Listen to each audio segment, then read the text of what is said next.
some good luck and some bad luck along the way, but I appreciate you taking the time here on your Tuesday to share more information with us. So for those of you that are here on this Fireside Chat today, just want to take a second to introduce myself. My name is Garrett McLaughlin. Work predominantly with runners, but like to surround myself with people that know a lot more than me, like Jill, Nicole, some of these other people within the private Facebook group especially.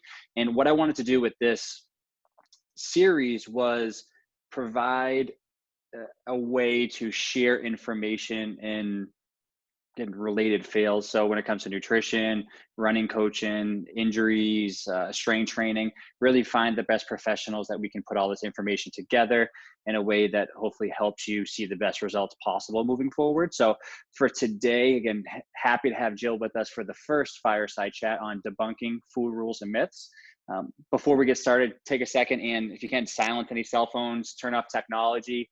You'll notice on the screen, there is a floating panel there, either on the bottom or the top of the stream. So you should see a chat option there. So at any point throughout the webinar today or the Fireside Chat, if you have any specific questions, comments, anything you want her to clarify, go more in depth on, feel free to write a message within that chat. And we will definitely, again, if we can integrate that within the actual presentation itself, we will. If not, we'll definitely take a few minutes at the Q&A at the very end to cover those. But you will be receiving a replay of that Fireside Chat at some point tomorrow. So let's dive into the presentation today. So Jill, if you don't mind, to get us started here, tell us a little bit about you, where you're from, where do you live, how did you get there, any cool experiences, internships, and things along the way? Yeah. Yeah, it's definitely been a roundabout experience that I've had. I'm originally from Indiana and then currently living in Nashville, Tennessee. And gosh, I've been all over. I did grad school in Utah. I did an internship in Oregon, did a fellowship in Virginia, and then got a full-time job in Minnesota before I moved to Nashville about 3.5 years ago. I've been here doing private practice. So I see clients individually for sports nutrition and also for women's wellness. So anybody struggling with like that diet mentality and body image and just not really sure what to believe about nutrition. And then I consult for the local NFL team here, the Titans, and kind of a hodgepodge of other stuff too. Like I just like to keep busy and have a variety of things going. So what actually got me into nutrition was when I started running about 10.5 years ago and just naturally made some changes to my nutrition, to what I was eating. And I noticed like a big difference in how I felt and how my running was improving. And I was like, maybe there's something to this nutrition thing. So I decided to go back to school to pursue it. And I knew that I wanted to be, on the preventative side of things, working with people who are relatively healthy, active, just helping them kind of hone in on their nutrition and figuring out what works for them. That's awesome. And so with all the different experiences and especially places you've been over the years, what has been your favorite experience and what has been your favorite location? That's a tough question. I'll start with location because I have an answer for that. My favorite location was Utah. I lived in Salt Lake City for 2 years going to grad school. And having lived in Indiana my whole life before that, it was just such a different experience. And I loved the weather. It was very dry out there. I didn't have to deal with the humidity.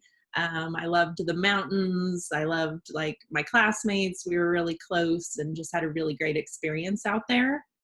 In terms of experience, it's hard to say. I would probably say what I'm doing now. I mean, I worked in the collegiate setting when I was in Utah, Oregon, and Virginia, which were great experiences, all very different. And then now I just love having the variety of like working with my ideal clients, who's like a variety of ages, a variety of athletic, athletic experience, and just helping them to like figure out what works for them and kind of cut through all the misinformation out there around nutrition, because there is a lot of misinformation out there. I can imagine. I think one of the reasons I always kind of refer people to you, because I feel like there's so much information out there. People are trying so many different things. looking at Facebook, websites, just random things people are throwing out there and really not sure how to proceed moving forward. And I've heard from a lot of my clients that said, hey, working with Jill, I feel like things that were confusing, she almost simplified them in a way where there's no confusion, and I'm really anxious to move forward because I feel like it's such a simple, clear-cut formula that I'm should see results if I stay on that plan. So what do you feel like has been the biggest thing? How do you steer these nutrition clients the right way right now with all the information out there? Yeah, so I really try and meet them where they're at, like understanding, if they have a good nutrition knowledge, like we can kind of, cover some of the basics pretty quickly, but then dive into more specific things for their activity level or their certain body type or their goals. But really trying to meet them where they're at. And I feel like a big thing that's an issue with nutrition and with all the fad diets out there is like the promise of quick results. And so really helping people see that it's the small changes, the little things that we can begin to implement that like have those big effects over time. I mean, even personally, when I got into nutrition, I mean, I just like stopped going to McDonald's, which I had been eating at quite a bit because it was across the street from my office job. And so that was one of the things I did. And then there was this Mexican restaurant back home that I love, and I stopped eating the ranch all the time because I realized like that cup of ranch that they were serving me had almost the amount of calories I needed for the day. So those were like the two main things that I did. And I noticed such a big difference. And then that kind of spiraled into other things. And so I really try and meet people where they're at and then help them focus on what can we add in versus what are we trying to take away. Because also like diets tend to be very restrictive of like, you can't eat these foods. And that's when those foods become like so much more attractive because we were told we can't have them. And a lot of times what I see, especially with my female clients, is trying to eat too little. And then that's where we get into that cycle of eventually we give in and we overeat and then we go back to eating too little. And so helping them realize that their body actually needs more nutrition than most people realize. That's awesome. That's awesome. Yeah, it sounds like, I mean, definitely strategies that lean to more sustainability, because a lot of these things that I see, especially working kind of in the fitness and exercise, is most people are changing and overhauling things so much that when it comes to them actually being able to maintain that for a long period of time, they're almost like they last a couple days or a week and then they're right back, and sometimes worse than they were before. So yeah, it sounds like, I mean, those small changes that lead to more sustainability over time, which is obviously the key here.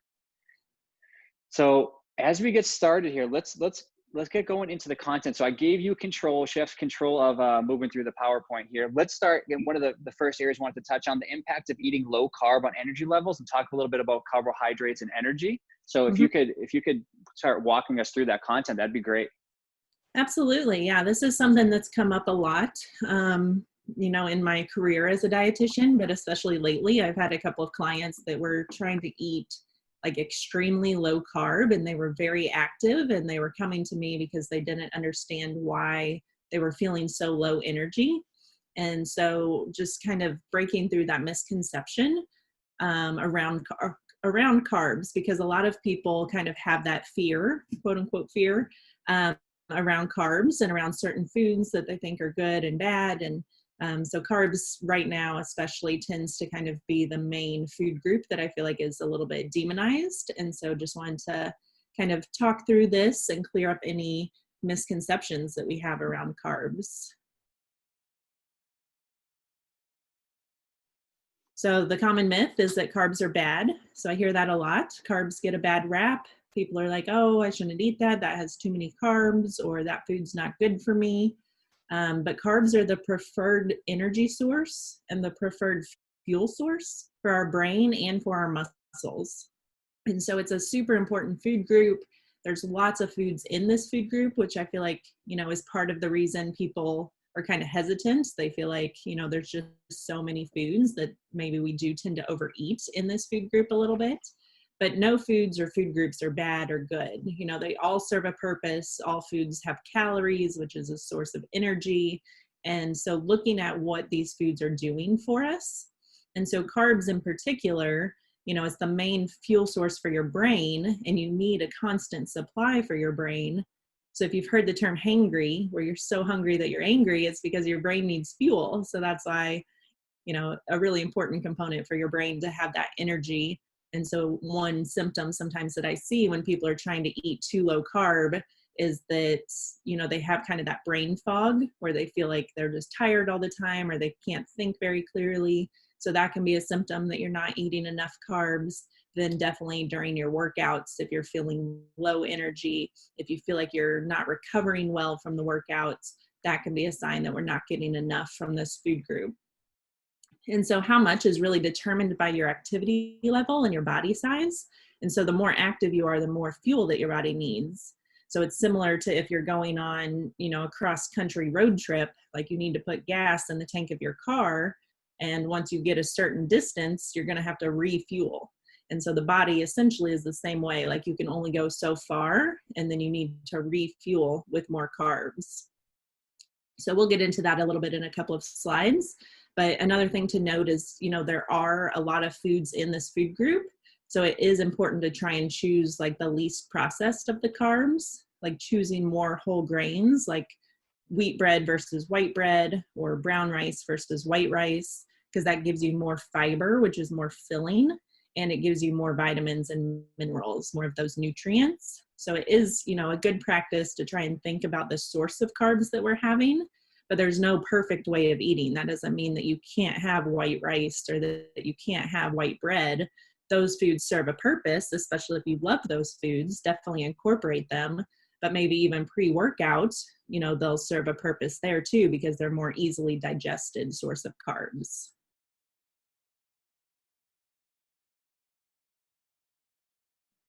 So just to make sure we're all on the same page, when I talk about carb-based foods, there are a lot of foods in this category. These are some of the main ones, like our starchy vegetables, like potatoes, sweet potatoes, corn, peas, a lot of our grain-based foods like oats, rice, quinoa, breads, pasta. All of those are going to be considered carb-based foods. Cereals.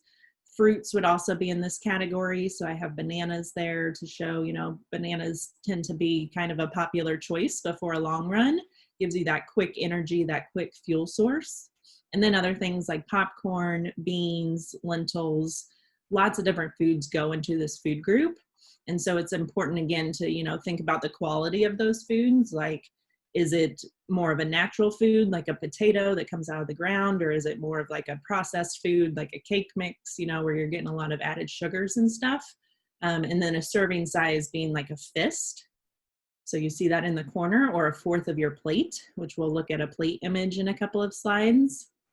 And so it's important to, just know what foods are in the different categories and then figure out like how much feels good for you in order to have that energy that you need, and then in order to also like feel full and satisfied, which we're going to talk about. So fueling before exercise is a really important time to think about these carbohydrate-based foods. So again, it's extra fuel for the muscles. So especially if you're doing an endurance type workout, you want to make sure that you're having that fuel beforehand. And so this, is very individualized in terms of what you can tolerate, what sounds good. Like you don't want anything that sits too heavy in your stomach before you go out on a long run. But, definitely experiment with that during training. But thinking about, if you're going to work out in the morning, for instance, sometimes people say, well, I can't like eat a whole lot in the morning before I go run. Then maybe we add a little bit more carbs at dinner, or that, after dinner snack like the night before. And then maybe we just have a couple bites of banana or a couple sips of fruit juice or Gatorade or something in the morning to kind of top off the tank. But trying to kind of match our fueling around our activity level. So really trying to focus on that pre, during, and post nutrition, depending on the duration of the workout, the intensity of the workout, and kind of your schedule of eating when you've last eaten. So this also shows that, if you're going to do more of a strength workout, maybe we add in some protein with that carbs so that we're helping to minimize that muscle breakdown. So again, the type of activity is going to, dictate what we eat beforehand, the duration, but in general, we're looking for high carb, lots of fuel, moderate protein to help minimize that breakdown and also to keep you feeling full a little bit longer. And then low fat and low fiber. So nothing that's going to take too long to digest, nothing that's going to sit too heavy in the stomach or cause GI issues during that workout. And so that's where it's very individualized, you know, what people can tolerate. Like some people love oats before a run and others are like, I could never eat oats before a run. So figuring out which fuel source works for you. So an example might be a peanut butter and jelly sandwich or a banana with peanut butter and some low fat milk. Again, looking for mostly carbs, easily digested fuel sources with a little bit of protein and maybe a little bit of fat to give you a little bit more sustained energy. So lots of things to consider when we're fueling before exercise, but these are some general guidelines. Definitely, you know, if your workout is going to be really long or really high intensity, that's where we're going to need more fuel versus if you're going for like an easy 30-minute run, you don't necessarily have to add in a pre-workout snack unless it's been hours since you last ate and you're feeling like, you know, if I go do this workout, I'm going to pass out because I haven't eaten in like 8 hours. So lots of things to take into consideration, but these are some good guidelines to start with. And then this shows kind of the during. So during exercise, you know, one question that I get asked a lot is about like fasted workouts, you know, that people are like, oh, I've heard that I shouldn't eat before a workout because then I'll burn more fat. And so I think this gives us a good example of how the body is using these fuel sources. So at rest, you see that the body is using about 60% fat for energy and about 40% carbs for energy. But you see, as we go across, as that exercise intensity, even once we get to the low intensity, but especially once we get to moderate and high intensity, that's where your body really needs those carbs. So that's where fueling really comes into play. So if you were going to do a fasted workout, you know, that would be okay if it was like shorter workout, if it was a lower intensity workout, like a rest day or, you know, just an easy workout, versus like a long run or a really hard training run. You're going to need that carbs for fuel. So the body can use carbs more efficiently than it can use fat. It just takes longer for fat to be broken down and absorbed into the muscles. And if you're trying to do a high intensity workout, the body can't keep up using fat as a source. And so that's where we, you know, quote unquote, hit the wall or bonk during a long run or during a race, is when we don't have enough of these carbohydrates as fuel. So my motto for fueling during exercise is early and often. We want to make sure that we're giving our body that carbohydrates, that fuel that it needs. If you wait too long, it's really going to be hard to come back. You know, if you wait to the point where you're hitting the wall or you're just feeling like really terrible and then start fueling, like it's going to be too late. So you want to start fueling before you get to that point.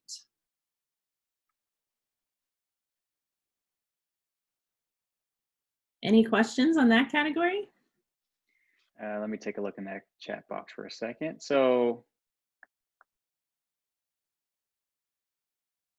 I think you covered them for the most part. General fueling guidelines. I think every time I hit a button here, I change the screen. So general fueling guidelines before runs, which you've kind of covered there pretty well. And then difference of fueling between running and strength training from Tammy. And these are questions that people want to go ahead. So it sounds like you kind of nailed those spot on with what you just covered right there, talking about the differences in the intensity duration specifically. So Good, yeah. I think we've had a good start so far. Good. Yeah, and so then the next topic we were going to cover is weight gain during the pandemic, or maybe just things are changing. Maybe we're eating differently. Maybe we're eating different foods, different times of day. Maybe we're like snacking more throughout the day rather than having like full meals. I just see a lot of food issues and body image issues coming up during this time. And so I just wanted to touch on this. First of all, you know, tell people to have a lot of kindness and grace and patience with themselves. Like there's so much going on in the world right now that it's okay if you're not, you know, doing all of the healthful behaviors, because there's so many things that we could do, and it can be a source of stress if we're trying to do all of them. And so again, just thinking about what we have control over and doing things that feel good for us, like taking into account all the components of health. I feel like people get really focused on like body weight as, this is the one thing that matters. And it tells us so little. Like I really try and focus on, what foods feel good for you, what foods do you enjoy, what foods, keep you feeling full. How are you moving your body? Are you doing that in a way that feels good? Or are you doing that in a way that you feel like you should be doing in order to try and look a certain way? Looking at stress and sleep and hydration and relationships. Like there's so much else that goes into health. So really looking at the big picture and just focusing on, what can I control? What would feel good? How can I take care of myself during this time versus, stressing ourselves out trying to do everything perfectly, because there is no perfect way to eat or to, be healthy. So just wanted to mention that, but I thought that this plate, might be a good visual to kind of connect what we were talking about with carbs and then also with this topic. So if you do find, that maybe you're gaining weight or you have gained weight or you're just feeling like maybe sluggish or you don't have as much energy or whatever's going on right now, I think the first step is really to assess and see what's changed. If you do feel like something has changed in terms of your activity level or in terms of your food choices or your eating schedule, like really taking an assessment is kind of the first step of knowing where we're at, and then really seeing where we can make some small changes. So I really do believe taking small steps, focusing on one or two things at a time is the way to go about it. It's not as, sexy or exciting as some of the fad diets that promise, big things are going to happen in like 10 days. But we know from experience, right, our own personal experience or experience of others, that those things just aren't sustainable. So really looking at, the quality of our food. So this plate shows you a good graphic of the 4 different food groups and about how much maybe to start with on your plate at breakfast, lunch, and dinner. So we're looking at about 1/3 of our plate being those carbohydrate-based foods, such as our grains, fruits, starchy vegetables. 1/3 of our plates being those other vegetables, those colorful, like broccoli and asparagus and peppers and tomatoes and all those different non-starchy vegetables. And then 1/4 of our plate being lean protein. So ideally at each meal, we're getting a good source of protein, whether that's meat or fish or eggs or dairy, or some of our plant-based sources like tofu and tempeh. And then those healthy fats there on the side, like avocado and oils and nuts and seeds, those can be incorporated to meals or at snacks. So really this just gives you kind of a starting point to start thinking about, like when you're putting together a meal, how many food groups are on this plate? Is there anything that I'm missing? Is there anything I could add to this? Are my portion sizes, similar to this plate? Or are they way different?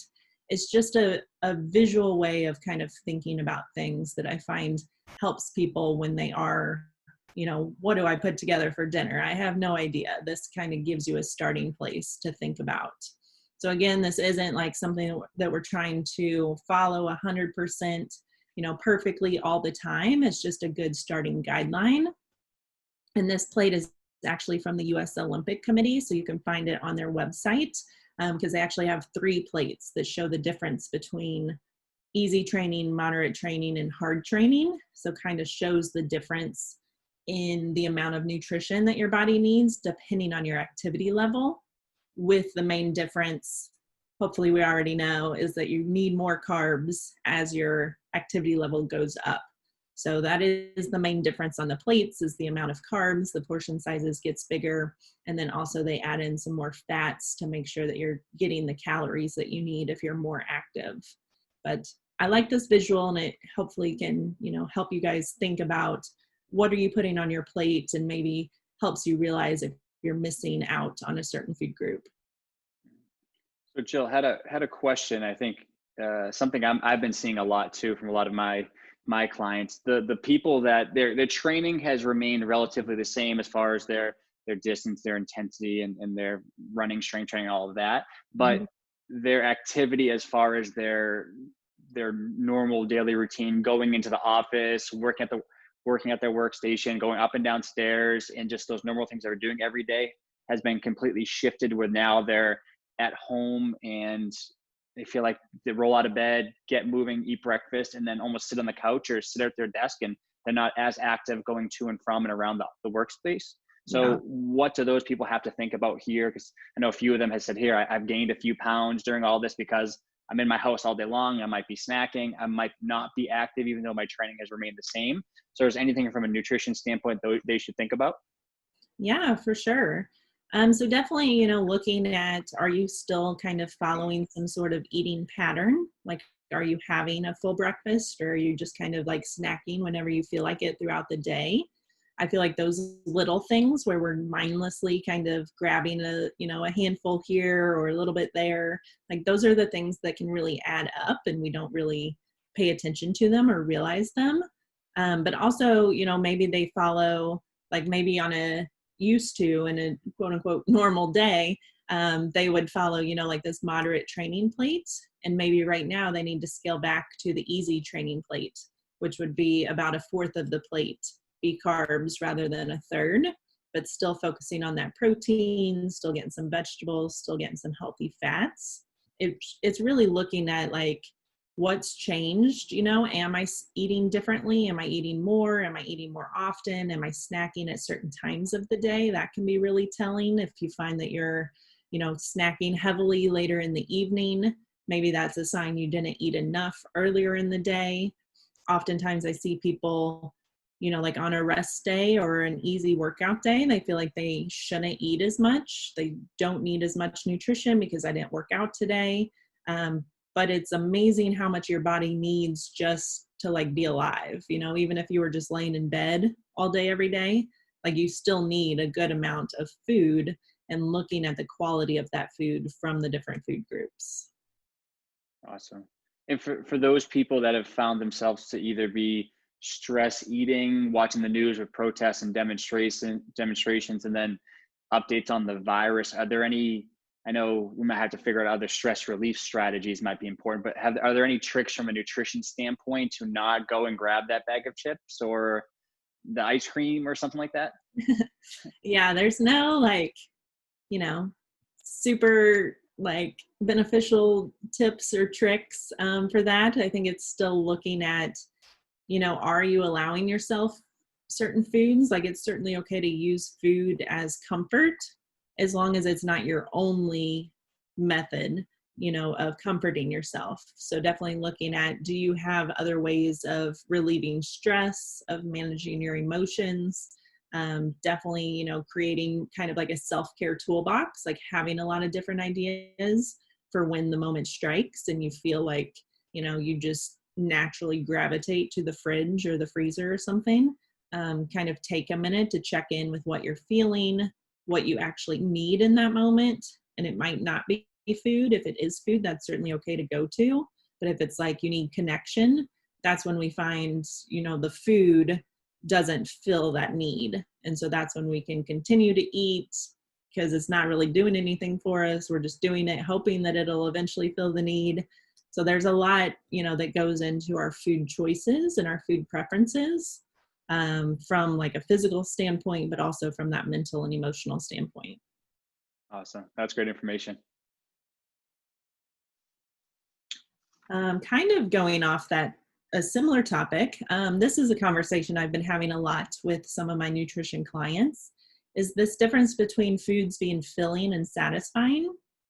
And I feel like this comes from like the culture that we live in around certain foods are good, certain foods are bad, like everybody should be eating less and moving more, like, all those different food rules that we're trying to follow that don't actually help us feel our best or don't actually work for us. And so one of those things is really, they've kind of done away with like enjoying food. And so getting back to this satisfaction factor of like, it's okay for foods to be enjoyable and for you to eat your favorite foods. And so one thing that I've been talking about a lot is this difference between the food groups. Like for instance, on the left-hand side, if you have two food groups, such as a protein, like a grilled chicken breast, and a vegetable like broccoli, that might be physically filling because protein is quite filling. And then broccoli's got a good amount of fiber and a good amount of bulk. So physically, you might be like, okay, I'm not, feeling hungry anymore. But maybe you find yourself still thinking about food, or that's when you find yourself, kind of like grazing around the kitchen, like, I don't know, I still want something, can't quite put your finger on it. That's because those foods might have been filling, but they weren't satisfying. And so if you think about, this picture on the right here, we're getting all 4 of the food groups. Now we've added some cheese on top of our chicken, so that's a source of fat. And we've added a carb in the source of mashed potatoes. Maybe we've got a little butter or gravy on those. And so now we've got all 4 food groups. So that meal is going to be both filling and satisfying. And this is going to be different for everyone, taking into account food preferences, what sounds good, like how hungry you are, how long you need that meal to hold you over. But I just think it's a common thing that's kind of overlooked in today's diet culture, where like you should only eat, quote unquote, good foods. We're really losing that satisfaction and losing that like enjoyment of our favorite foods. That's awesome. That's me to a T right there. Wanting a little snack after dinner, needing to be satisfied, but feeling like I don't get it from the meal itself. So as you said that, I thought to myself, this is spot on for me. Yeah, so it makes a big difference. And like, another example that I give is fried rice. Like if you've ever eaten out and had a big plate of fried rice, which is mostly carbs, like you'll feel very full, like, sometimes uncomfortably full. And then like an hour later, you're hungry and you're like, where did that go? Like I was so full. But carbs are digested very quickly. And so that's where the protein and the fats and, the other food groups can come into play if you're looking for that meal to hold you over longer. Mm-hmm. Awesome. So before we get into the Q&A, I have about 3 questions right now that I'm ready to ask you, but just want to, for those people that can't stick around any longer, that might have to jump off, how do people get in contact with you? Where are you the most active in terms of social media? If they have questions that maybe something they didn't ask or you didn't talk about in this presentation today, is there a good way for them to reach out to you? Sure. Yeah. They can visit my website, jillmerkelrd.com. So they can check out more about me, about my services there. There's a contact page that they can shoot me an email through, or my email address is here on this slide. There's also a link to my blog. So I have a blog where I write a lot about nutrition and running and food and some of these different topics. Right now I'm doing a series on intuitive eating on the blog and on Instagram. So I would say Instagram is definitely where I'm most active on the social media channels, but you can also find me, at the same handle on Twitter and Facebook. But I would say I'm most active on Instagram, and I'm also, promoting my blog post there and posting a lot of good content around nutrition and around some of these topics that we've talked about. But definitely if anyone is interested in working together, I offer individual nutrition coaching. So if you need help, really just putting these ideas into place, taking into account your body size, your goals, your activity level, your food preferences, your schedule, taking into account all those different things, that's where individual nutrition coaching really comes into play.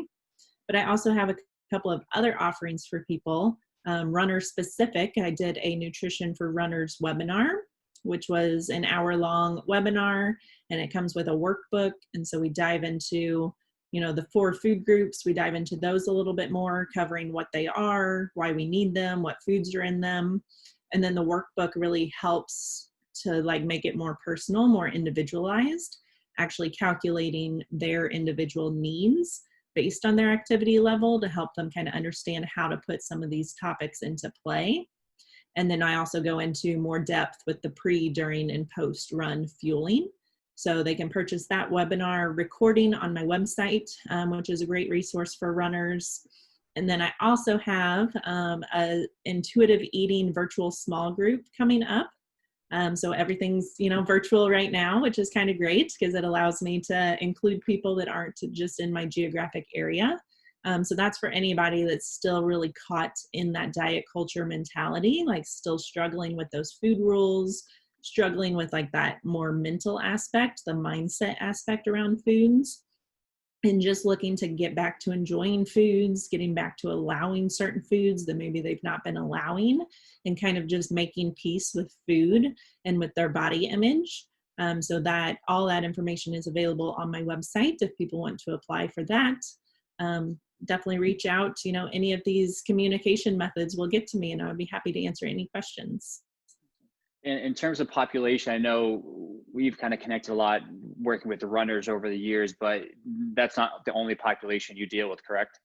Correct. Yeah. So I work with a lot of athletes and active individuals in like kind of all aspects. I do work with a lot of endurance athletes just because that's, what I do and what I love. And so I feel like people are drawn to that. But, not just runners, but also triathletes, and then, football players, because I work with the NFL team here. So I work with some high school football players, and just people that are, not really competing in a sport. They're just active, trying to figure out what works best for them. And then also women who are struggling with body image and food rules, and just trying to get away from that diet mentality. Awesome. Okay. So let's to wrap up here. I have a few questions I want to ask you based on what people have inputted as they registered for the Fireside Chat today, and then we'll answer a couple questions that pop up as they come up. So anyone that's on here right now, any questions, comments, feel free to write in that chat box. We'll make sure we get to those. So the first one here from Dawn: how do I curb my sugar addiction? There's so much that this could be a separate webinar. But the first thing I would say is make sure that you're eating enough.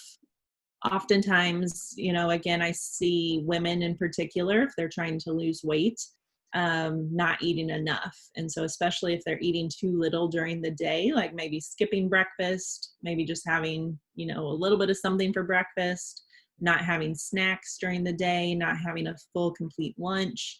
Then by evening time, when we've just kind of were worn down from the day, like willpower's down, we've made a lot of decisions. If you combine all of that with like physical hunger, that's where we get that like out of control feeling of, just overeating at dinner, overeating after dinner, kind of snacking mindlessly into the night. So one sign can definitely be that you didn't eat enough earlier in the day. And then another thing that I see very common is, again, that diet mentality of like trying to restrict certain foods. So if you tell yourself like, I can't have sweets, that's when those kind of, become on a pedestal. And that's when we start to think about them a lot more, and we try and resist them a lot more. And eventually you probably give in and you overeat because you're like, I don't know when I'm ever going to have this food again. You tell yourself, this is it. This is the last time. So really trying to think about allowing those foods in, and seeing how that feels, and kind of regulating the way that your body responds to those foods, because it really is when they're restrictive that's when like we become kind of obsessed. Like mentally we're very focused on those foods. Physically we feel like we've got cravings for those foods. So those would be the first two things that I would look at. Okay, awesome. And then next question: how not to gain weight while training for a marathon? Mm-hmm. So I guess someone that might be actively gaining weight, and then kind of curious what's going on, how to prevent against that. Yeah, so that is interesting. One thing that I do see is, when people are trying to lose weight, they think like, I'm going to run a marathon and I'll lose weight while training. That doesn't typically happen unless you're really, under fueling, and that's not a good thing. So trying to balance our intake with our activity level. So going back to those plate images, giving our body the amount that it needs, but making sure that we're getting enough. Because again, I see so often we think from a diet culture standpoint that we need a lot less than we do. Like when I go through the Nutrition for Runners webinar and like that workbook, people often, calculate how much carbs, for instance, that they need based on their activity level, and they're shocked. They're like, I'm trying to only eat carbs like once a day, and I'm like, you could have 2 servings at every meal. And they're like, what? Like, that's insane. That's a ton. So really making sure you're giving your body enough, even on like rest days, and trying to listen to your body. So a couple of things that I see kind of common mistakes that I see is either overfueling or underfueling. And so it's kind of the, two sides of the same spectrum. So like where we talked about the pre and during fueling for exercise, really focusing on, if you're going on a long, let's just say we're going on a long run on Saturday, you want to make sure that you're fueling before, during, and after. Like that's not the time to skimp on your nutrition, because you need that for energy, you need that for recovery.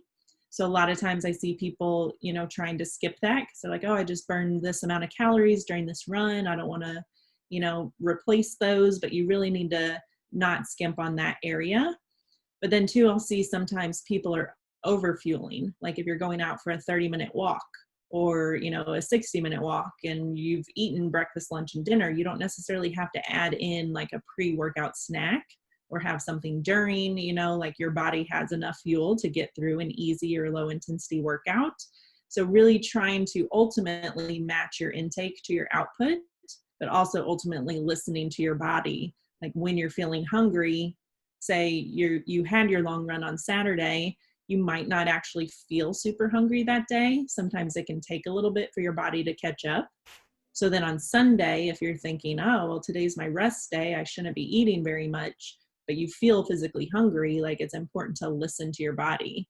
And so it doesn't always match up like day for day. It's kind of looking at, maybe the weekly intake or kind of basing it off of how you feel. Okay, awesome. And then last question we have here, and we'll get wrapped up. Mike asked how to properly use vegetable protein in regards to running. Mm-hmm. Okay. Yeah. So looking back at that plate image, we do have some sources of vegetarian proteins on there. So if we're looking at a food standpoint, that's where it gets a little bit more tricky. If we are vegetarian or vegan, making sure that we're getting enough protein, and that those protein sources typically have other food groups in them. So like beans, for instance, would be a vegetarian source of protein, but it's also giving you some carbs. So there is kind of a bit more tricky to make sure that we're getting enough while balancing those other food groups.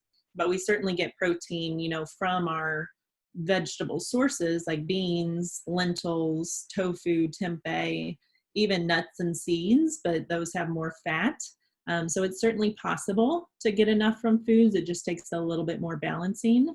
And then if you are using any type of, supplement like a protein powder or bar, whether it's, vegetarian or plant-based or not, I think supplements, can have a place in a healthful diet. It can definitely be from like a convenience standpoint, having a protein bar or shake, post-workout, if it's going to be a while until you're able to get home and get a meal. They definitely have a place, and I feel like can be used, at most, I would say you don't really want to use a supplement more than once a day, but it can certainly help you boost your protein intake, like at a certain meal, like breakfast, or if it's post-workout for a snack or pre-bed. There's all types of supplements available from the plant-based standpoint. Okay, awesome.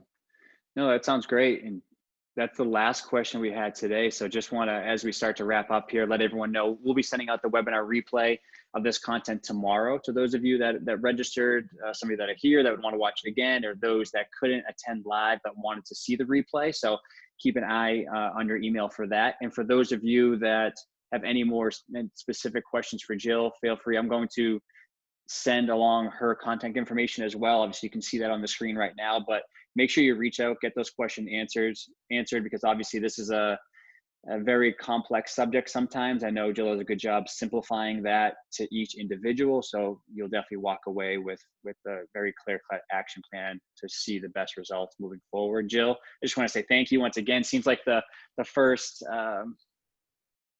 thing we've done together that has gone without an issue because we've tried a few times over the years. I know, we'll see as everything finishes up and we get the recording, but I just want to say thank you for taking the time today, and hopefully get a few of these people to reach out to you to get them on track with their nutrition.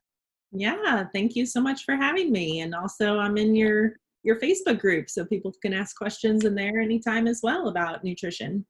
Yep, definitely. Yep. For those of you that are in the Facebook group, I know sometimes people don't take advantage enough of asking questions and tagging either you, myself, or Nicole. So feel free, ask questions in there, start the dialogue. I know a lot of people have probably gone through similar things or might want to weigh in some way. So it could be a way to get different perspectives and really talk to the experts on how you can really fine tune things for yourself. So, well, thanks again, Jill. Hope you have a great rest of your week, and we'll talk soon. Thank you. All right, bye, guys. Bye.